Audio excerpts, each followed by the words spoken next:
Buenos días, señor alcalde. Buenos días a usted y muy respetuoso y cariñosamente a todos quienes me escuchan. Señor alcalde, hay muchas preguntas para usted el día de hoy. ¿Qué nos dice de la derogatoria a la tabla de consumo de drogas? Yo creo que es un imperativo hacerlo. Esa tabla que desgraciadamente ha reemplazado a la tabla de multiplicar, que es la útil, lo que ha hecho es generar el consumo en los jóvenes, desgraciadamente, multiplicar el microtráfico, muchas veces con visos de impunidad, y realmente sumir en la desgracia a muchísimas familias pobres. Yo repito lo que he dicho otras veces. Yo tengo 3 décadas caminando esta ciudad. Hasta hace un año y medio, nunca se me tocaba el tema de la droga como una desgracia familiar masiva. Hoy día es uno de los temas que más se toca. Derogar esa maldita tabla de consumo va a impedir que el mal se siga extendiendo. Habrá que ver paralelamente cómo se cura el mal ya hecho. Hay familias que ya tienen hijos inmersos en esto, madres desesperadas. Pero bueno, ese mal hecho hay que curarlo, pero hay que cortar esto de raíz. Ese fue uno de los temas de Cintia Viteri en su campaña, y el presidente actual, en la segunda vuelta, mencionó que ese proyecto era bueno y que quería ser partícipe de esa solución. Veo que ha pedido a Cintia Viteri reunirse con él precisamente para abordar ese tema, y eso concuerda con nuestra actitud.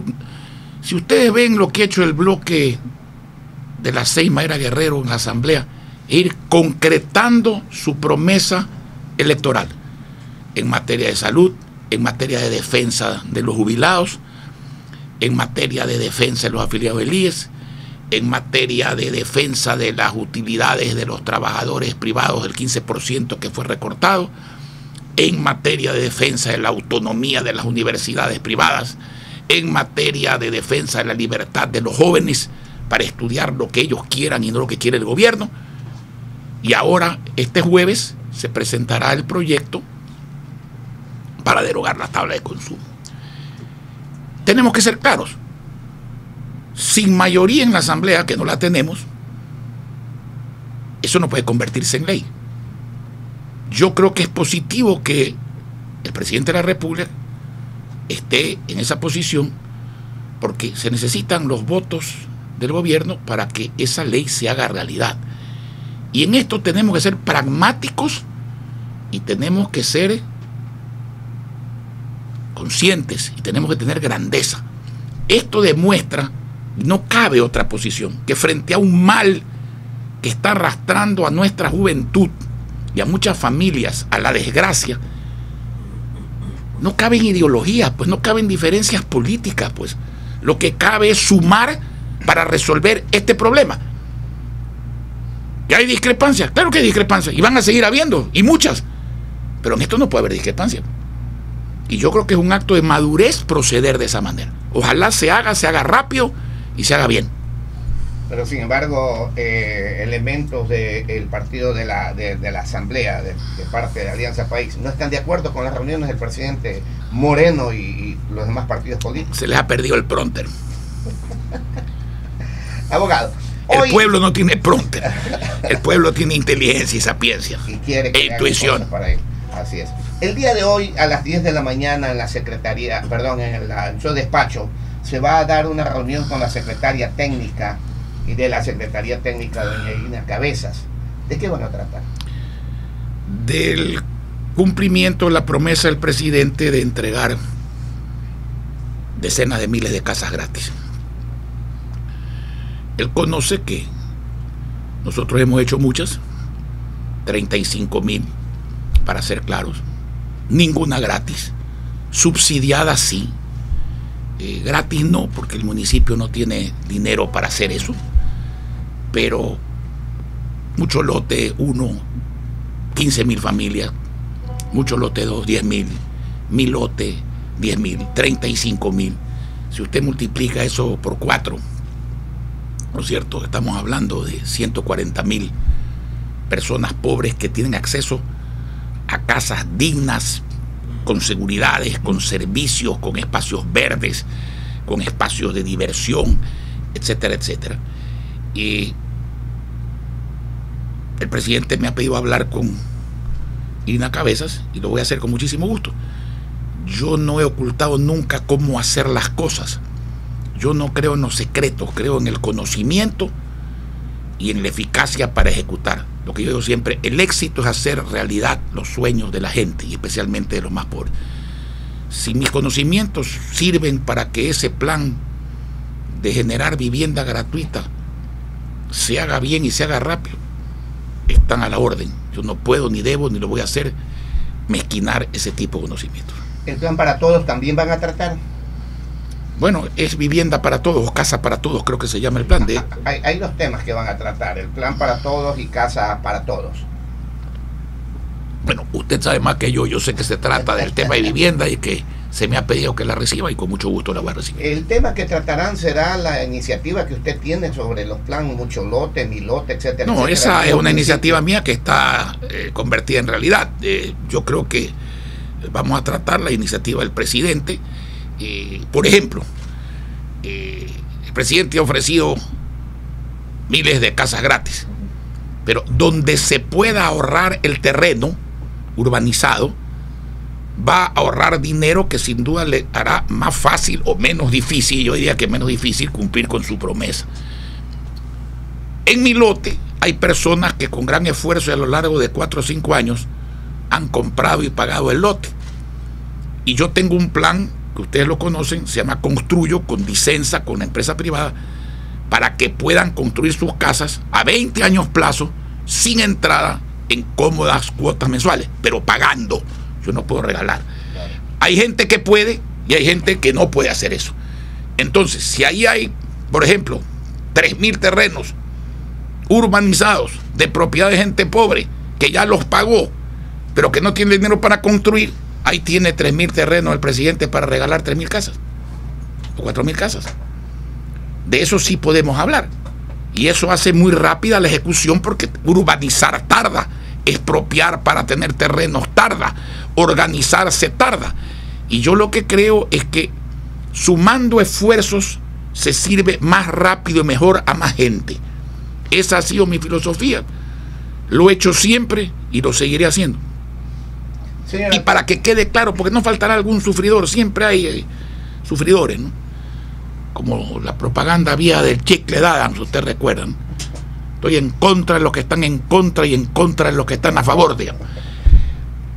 Pero comen chicle, eso sí, de todos modos, mascan chicle. Lo que hace a veces es que no piensan mientras mascan chicle, pero bueno. Definitivamente, nuestra posición es la misma de siempre.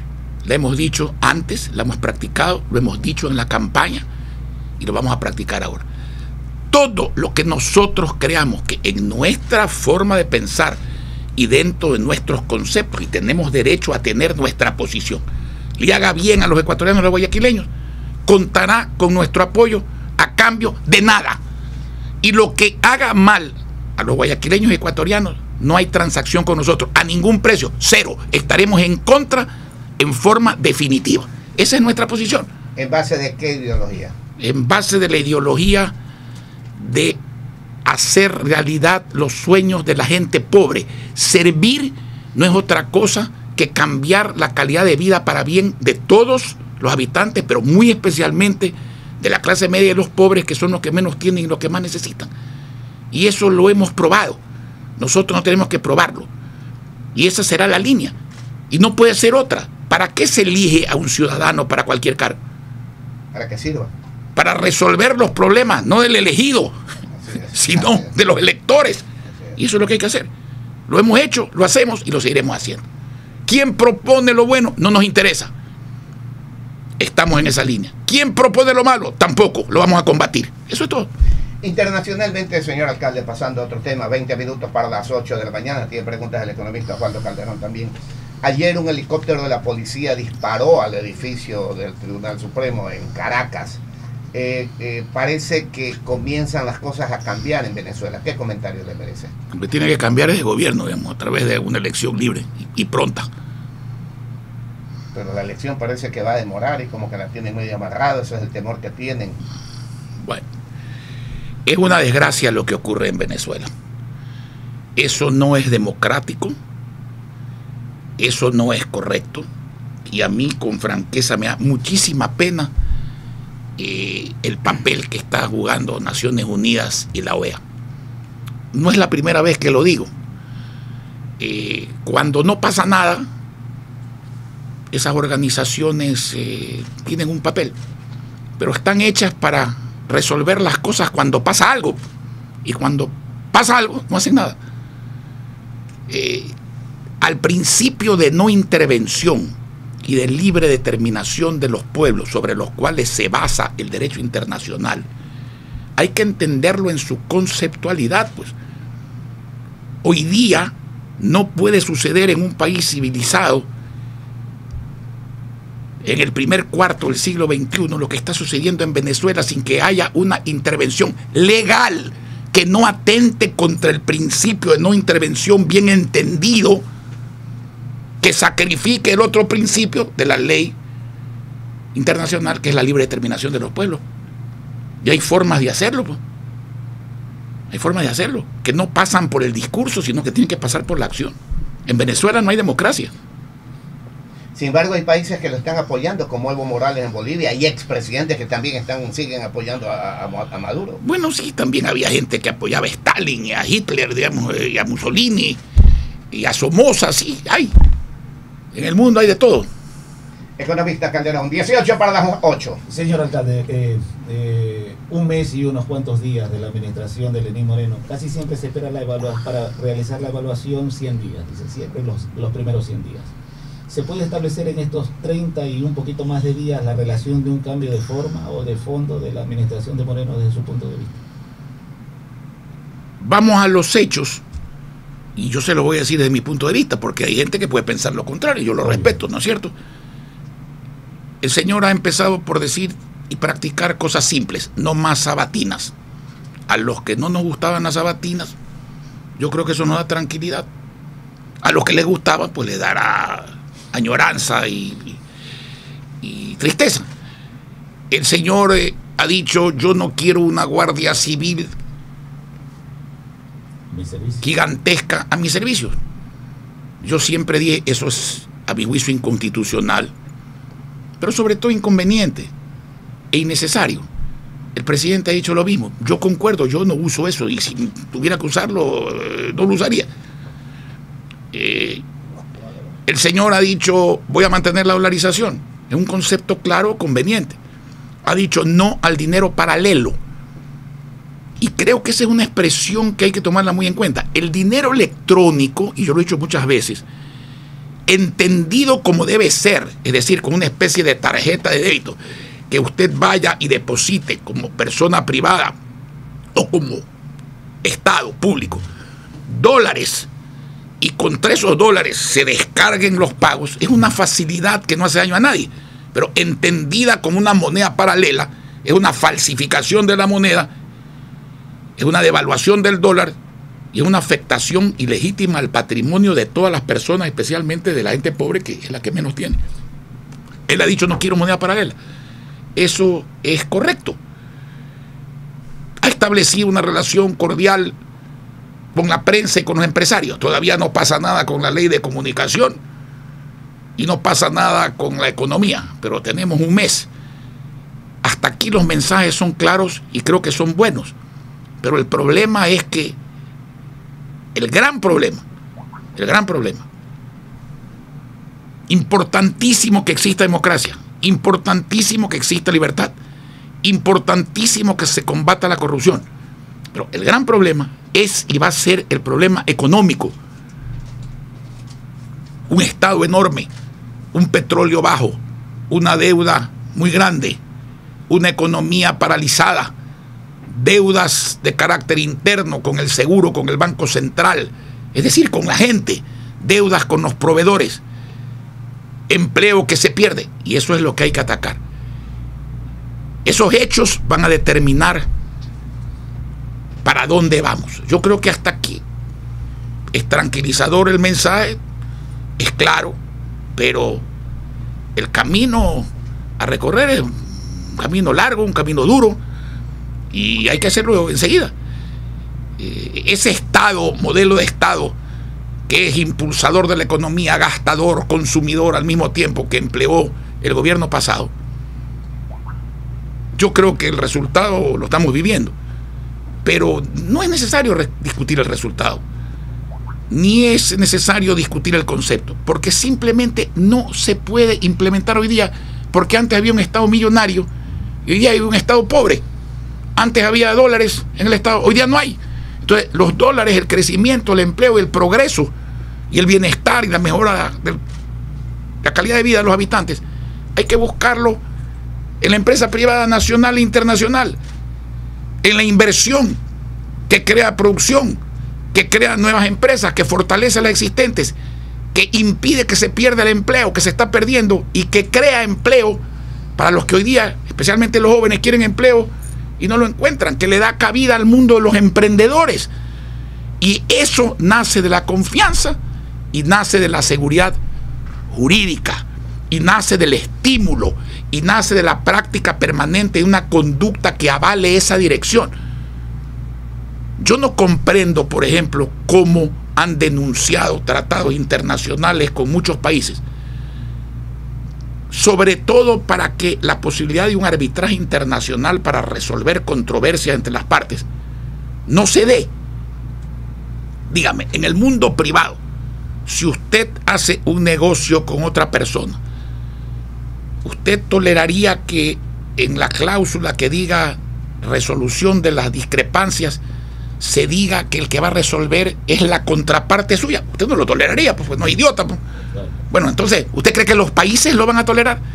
Con el antecedente que tiene la justicia ecuatoriana, de sus vaivenes y de su peculiar forma de ser manejada. Eso hace daño a la inversión extranjera. Y si usted vuelve a poner en vigencia esos tratados y esa cláusula de arbitraje, tampoco acaba con el problema, porque ya su credibilidad se afectó. El inversionista era, bueno, ¿cómo es esto? Un día es así, al día siguiente es al revés, pasado mañana vuelve a ser de otra manera. Eso es lo que hay que acabar. En función de la credibilidad a la que hace mención el señor alcalde, su opinión y liderazgo indiscutible siempre pesa. ¿El vicepresidente debe salir? Si hay pruebas en su contra, debe salir. Y para eso hay un procedimiento que hay que respetar. Yo sé que hay una opinión pública de lo que leo y oigo mayormente condenatoria. Eso tiene que ser respaldado en actos de justicia. Y le digo, la mejor forma de combatir la corrupción no es solo sancionándola, es rodeándose de gente seria, respetable y teniendo una justicia independiente. Pero cuidado, ¿por qué se combatía a Correa en uno de sus tantos aspectos? Por decir que controlaba la justicia, que usaba la justicia. Entonces, no se trata de reemplazar ahora esa actitud. Se trata de discrepar de esa actitud y manejarse con una justicia independiente. En lo político, porque es justicia política, las interpelaciones, los juicios políticos son justicia política. Y también en la parte judicial. El que merezca ir a la cárcel debe ir. Y el que no merezca no debe ir. Pero eso hay que probarlo. Se habla de la posibilidad de una reestructuración del Estado en algunos organismos. Por ejemplo, por el Consejo de Participación Ciudadana y Control Social. ¿Cómo se lo tiene que hacer? Si eso, bueno, ese es un eufemismo. Ese consejo se llamaba al menos Rafael Correa. Ya. Porque ahí ganaba el que él quería que gane. Entonces, la justicia no debe estar en manos del Poder Ejecutivo. Yo no lo digo peyorativamente. El que gana una elección de presidente tiene el control de la función ejecutiva. Y el derecho que le da la Constitución y la ley en otras funciones. Por ejemplo, antes se podía nominar ternas de contralor, ternas de procurador, etcétera. Si a su vez se le da a través del pueblo la mayoría de la función legislativa, entonces esa ideología, ese partido tiene esos dos derechos. Pero de ahí no puede nacer, pues, tomarse la justicia, tomarse la Corte Constitucional, tomarse toda la función de control, tomarse toda la función electoral. Antes se criticaba el reparto de la función electoral. ¿Cuál era el reparto? Los 7 partidos de más votación elegían un miembro cada uno para integrar lo que entonces se llamaba el Tribunal Electoral, Tribunal Supremo Electoral. Pero si los partidos son antagónicos, aun cuando tengan ideologías comunes, que obviamente no las tienen en su mayoría, son antagónicos en sus objetivos, pues, que es ganar la elección. Ahora, ¿cuál fue el remedio? Hay un solo dueño, y ni siquiera un partido, una persona, o era. Entonces, esto ya no es ni, como decía Rosemena Monroy, la misma jeringa con distintos bitoques. Bueno, esto es la distinta jeringa con distintos bitoques. Faltan 9 minutos para las 8 de la mañana, 9 para las 8. Pasando a otro tema, señor alcalde. Hay problemas y se han hablado, ustedes han estado reunidos como municipio en la gobernación en el tema seguridad. Y dentro del tema seguridad, el problema de las motos. Ayer tuvimos aquí al presidente de la Asociación Automotriz, al ingeniero Cucalón, Jaime Cucalón, y decía que uno de los problemas de las motos es que las motos japonesas, que son muy baratas, menos de $1000 muchas de ellas, y que el ATM tiene muchas de ellas que más baratas le sale comprar otras que sacarlas que tienen detenidas por el valor. Las venden como vender un televisor, sin placas. Los vehículos hoy por hoy, compran un vehículo, mientras no le entreguen las placas, no entreguen el vehículo a las concesionarias. En las motos igual. ¿Qué hacer? Mire, toda esta discusión arranca del papel que se le da a la motocicleta en la delincuencia y especialmente en el sicariato. Evidentemente es un vehículo ideal para delinquir porque tiene una capacidad de maniobra que no tiene un patrullero o un vehículo de 4 ruedas. Segundo, el que va atrás, que generalmente es un hombre, cuando se trata de delincuencia, es el que dispara, el que ejecuta. Eso es verdad. Muy bien. Pero ¿eso se debe a la moto o se debe a la falta de control sobre la delincuencia? Porque yo podría decirle a usted, para evitar el secuestro express que se da en taxis, por ejemplo, suprimamos los taxis. Y para evitar el secuestro de aviones, suprimamos los vuelos también. Entonces, no es así. Si coyunturalmente se toma una medida puede ser algo anormal en beneficio de la sociedad. Pero no es pues que porque hay motos hay delincuencia. Hay delincuencia porque no hay una política de Estado en materia de seguridad. Porque hace tiempos no hay una suma de acciones, no una, sino todas. No intervienen todos, sino algunos de los que deben intervenir. No hay el dinero suficiente, no hay la permanencia, no hay la rendición de cuentas, no hay la evaluación independiente. He leído estadísticas que la delincuencia baja. ¿Usted cree en esas estadísticas? No. Pregúntele a alguien las estadísticas, ¿no es cierto? Ese es el problema de cuando uno vive en dos mundos, el mundo real, el del pueblo, y el mundo de los gobiernos que quieren vivir. Usted ve lo que está pasando en Brasil, ¿no es cierto? El señor Temer en la encuesta más optimista tiene 7% de aprobación de los ciudadanos. En la más optimista, la menos optimista tiene el 2%. Pero en el Congreso tiene alrededor del 50%. Porque ese es el mundo de los políticos, el mundo del pueblo es otro. Segundo, ¿qué seguridad puede haber si las leyes son prodelincuenciales? Analice usted el expediente de un delincuente, 5, 10, 15, 20, 25 prisiones y 25 libertades también. Se cambia la prisión preventiva por la visita a un juez. Si no hay sentencia a un delito de prisión en 6 meses, el delincuente está libre. Si no hay sentencia a un delito de reclusión en 1 año, el delincuente está libre. ¿Cuántas denuncias se sentencian? Porcentajes mínimos. Entonces, ahí es donde está el problema. Ahora, volvamos a la moto. Que la moto japonesa es barata. Bueno, mi amigo, ese es el efecto de la competencia, pues. Que vamos a encarecer la moto para que la gente no compre motos, no. En función de placas. A ver, vamos despacio. Ahora, hay peluquerías que venden motos. Eso no puede ser, pues. Eso hay que controlarlo. ¿Quién debe vender motos? Los distribuidores autorizados, que tienen que cumplir con la ley. En eso tiene razón Cucalón, definitivamente. Pero hay que analizar el problema. Suprimir el segundo acompañante. Usted sabe que hay gente pobre que ahorra para comprar una moto, y mientras más barata mejor, porque en esa moto va a dejar a los hijos al colegio, el padre de familia, en esa moto lleva a la mujer al trabajo, en esa moto se transporta. Entonces suprimimos el segundo individuo indiscriminadamente a toda hora. Señor, no es tan simple esto. La calentura no está en las sábanas. Aquí lo que hay que atacar es la inseguridad. Aquí lo que hay que combatir es la delincuencia.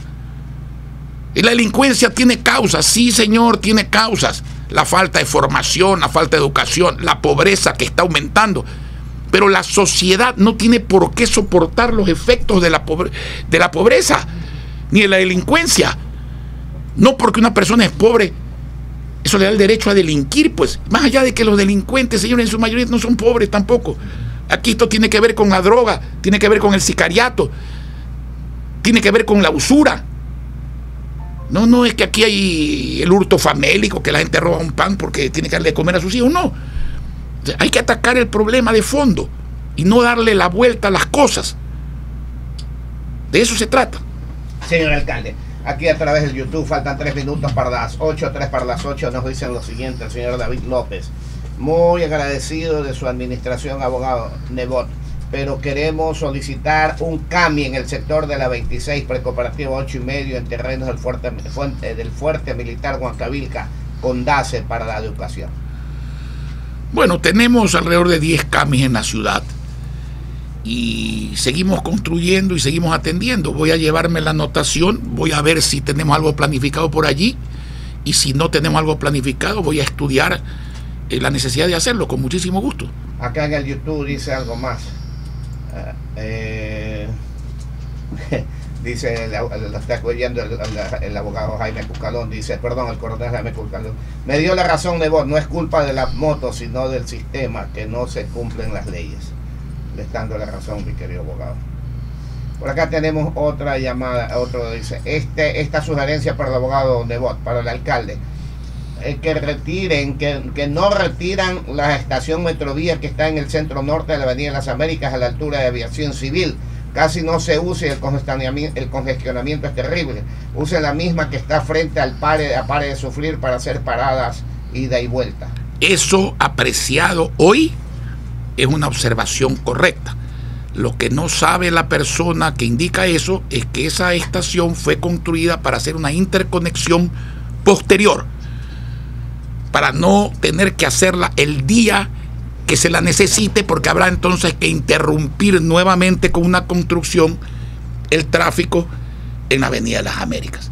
Hoy por hoy tiene razón. Mañana no tendrá razón porque verá para qué se hizo. Dice que en el sector 17, 18, 19, 20 y Alcedo, tomar medidas, pongan cámaras, es muy peligroso, no respetan nada. Las casas pintadas por el municipio, los hacheros las dañan. Bueno, siempre hay malos elementos. Cada vez son menos, hay que sancionarlos, pero eso no se resuelve no haciendo lo que hay que hacer. Cuando iniciamos la regeneración urbana siempre se nos dijo, se van a robar los bancos, se van a robar esto, se van a robar el otro, se van a robar lo demás acá, van a destruir esto, van a destruir lo otro. Algo de eso hubo, algo de eso hay, se sanciona, pero definitivamente vea usted cómo ha cambiado la ciudad y vea usted cómo la gente respeta en su inmensa mayoría las cosas. Ahora, ojalá el tema fuera que pintan una casa, que es malo y que hay que sancionarlo, y lo hacemos porque hay una brigada que si pesca a una persona, una cosa es el arte urbano, ya no se discute, eso hay que hacerlo, el arte urbano lo seguimos haciendo y lo vamos a incrementar, como estamos incrementando los espacios de teatro y de cultura en todos los sentidos en Guayaquil. Pero ahora hay mafias que roban los cables. Es la tercera vez que toco este tema y lo voy a seguir tocando porque yo aspiro no solo que me oigan los que se roban los cables, que me oigan bien los que los están comprando, porque contra ellos es que vamos. Y hemos hecho inteligencia y ya tenemos bastante información de quiénes lo hacen o en qué sectores ocurre en la periferia de la ciudad, incluso en cantones vecinos. ¿Quién se roba un alambre de cobre que el cobre está dentro del cable, le quitan el caucho? ¿Quién se robaría eso si no hubiera quien lo compre? Nadie. Y entonces dejan la ciudad oscura, fastidian a la gente, se disfrazan de reparadores y de colocadores de cables, y por eso pido a la ciudadanía que lo denuncie con las reservas del caso que serán guardadas. Pero ¿quién compra eso? Las recicladoras. ¿Quién compra lámparas robadas? Hay que ir a buscar dónde están colocadas, y lo estamos haciendo, y hay que caer sobre esa gente, porque eso es robarle a los ciudadanos, no a la ciudad es una entelequia, robarle a los ciudadanos su plata, su tranquilidad, su energía, la posibilidad de disfrutar, de caminar seguros, y eso no se puede tolerar. Las tapas de las alcantarillas. Bueno, las tapas de las alcantarillas ya tienen otro procedimiento, porque como yo sabía quién las mandaba a robar, entonces ya le hicimos un fondo del cual nosotros cobramos la tapa de la alcantarilla que desaparece, y cuando se cobra se les hace reponer el fondo. Entonces se dieron cuenta que mandaban a robar las tapas, pues tenían que pagar las tapas que mandaban a robar, y eso ha bajado a muy poco. Y vamos a tratar, aparte de sancionar, porque aquí la sanción, una cosa es la intención, otra cosa es la acción, y otra cosa es el resultado, ¿no? Volvemos a caer en las leyes prodelincuenciales, ¿no es cierto? Usted coge un ladrón de estos, detención preventiva, y entonces el juez le dice: vaya libre, venga a verme el miércoles de tarde. O sea que puede robar lunes, martes, miércoles de mañana, jueves, viernes, sábado y domingo, no hay ningún problema, ¿no? Y el pobre ciudadano tiene que... Y eso es justicia. Eso no se llama justicia, se llama complicidad con la delincuencia. Entonces, pero cuando tienen que pagar por lo que se roban, entonces por pragmatismo dejan de robar. Y digo robar porque para mí tan ladrón es el que saca el cable. Ese todavía tiene dentro del crimen un mérito, arriesga. El otro manda a robar y compra lo robado de la ciudad. No arriesga nada. Bueno, cree que no arriesga, ahora está arriesgando. Es el intelecto perverso. Oiga, señor alcalde, nos hemos pasado. Nos informan que comerciantes en la avenida Delta quieren cerrar la vía reclamando más pasos elevados peatonales. A ver, en la avenida Delta, que está frente a la universidad, en la vereda opuesta, hay una serie de negocios lícitos, copiadoras de planos, de documentos, etc. Hay un paso elevado, nadie lo usaba, hay accidentes, han puesto una reja divisoria y han dejado una puerta. Yo creo, y se lo he dicho a la ATM, que los comerciantes tienen razón en el sentido de que debía abrirse al menos otra puerta más, y hay que construir un paso elevado. Pero si volvemos a lo de antes, a ver, si yo necesito un plano o necesito sacar una copia y estoy al frente, lo que tengo que cruzar es la calle, yo creo que me voy a dar la molestia de subirme a un paso elevado y pasar, o de buscar la puerta o la segunda puerta para pasar. Pero no podemos volver a que todo el mundo pasa por donde le da la gana. Por donde le da la gana, interrumpen el tráfico, demoran a la gente, y sobre todo han habido y habrían accidentes. Entonces el derecho de uno termina donde empieza el derecho de los demás. Entonces yo me río porque así es la administración pública. Los unos quieren pasar por donde le da la gana, los otros quieren vender, ¿no? Como sea, ¿no es cierto? Y después todos reclaman orden, y el uno reclama que no lo atropellen, y el otro reclama... Señores, la autoridad está para hacer lo que tiene que hacer, y el conjunto es lo que cuenta, y cómo funcionan las cosas es lo que cuenta. 8:04. Señor alcalde, le agradecemos todas las emisoras de la cadena que estarán con nosotros todavía, el haber estado con nosotros y aquí en los estudios de Radio Sur. Gracias a ustedes por la oportunidad.